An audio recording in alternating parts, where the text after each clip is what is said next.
बे मोनबा आसनिखौहाय जोङो जोंनि हाग्रामा सार जि सरकार बिपिएफ सरकार सलायनाय लोगो लोगो जों मोननो हाबाय इलेक्शननि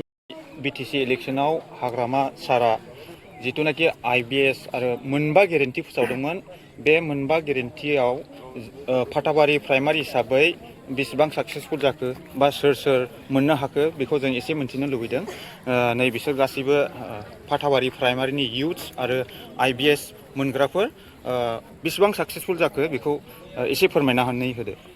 हामबायसै बे समावहाय नोंथांमोननिसिम बे समाव जों गोजोननायखौ जासिहरबाय लोगोसे जोंनि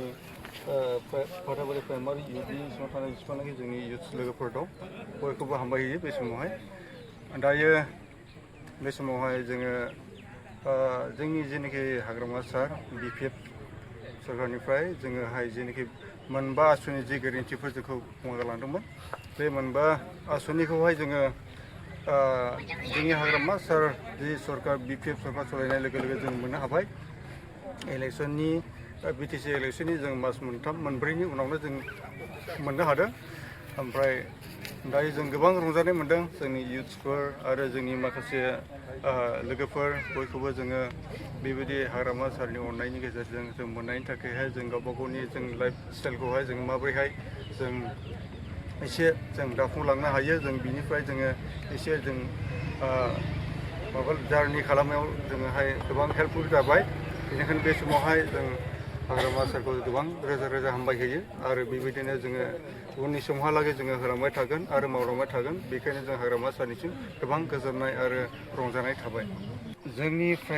फाथाबारि प्राइमारि इउथ हिसाबै जोंनावहाय मोनबा फैदों बे मोनबाखौहाय जोङो जोंनि प्राइमारि इउथ हिसाबै जोङो राननानै जोङो लाबाय लोगोसे जों बेजोंनो गोबां जोंनि नांगौफोरखौ बा जोंनि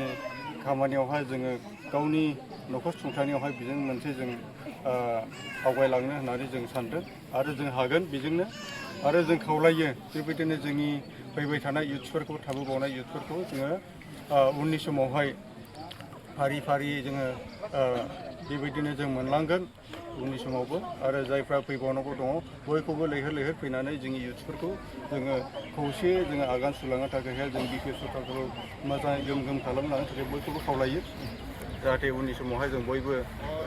मोनसे थांखि लानानै मोनसे सरकारावनो जों थानानै बयखौबो जोङो गावबा गावनि थांना थानायनि थाखाय जोङो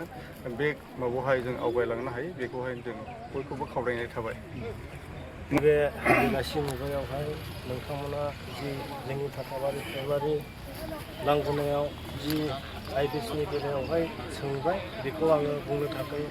बे समावहाय आङो थामथिम जाबाय। जोङो थांनाय बिटिसि इलेक्शननि जाय जोंनि हाग्रामा सरकारा मोनबा गेरेन्टिनि गेजेरावहाय आईबीएस होनो थाखाय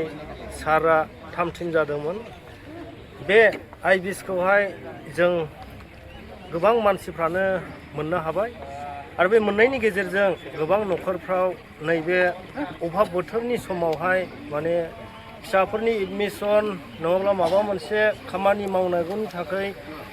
बेफोरखौ मोननायनि थाखाय दा जों आईबीएस मोनग्राफ्रा बिराद गोसोआव रंजादों आरो बेजों लोगोसे जोंनि सिनियर जायफ्रा बिथांमोनाबो मोननो हादों बिथांमोनाबो बेबायदिनो गावसिनि सिनियर हिसाबैहाय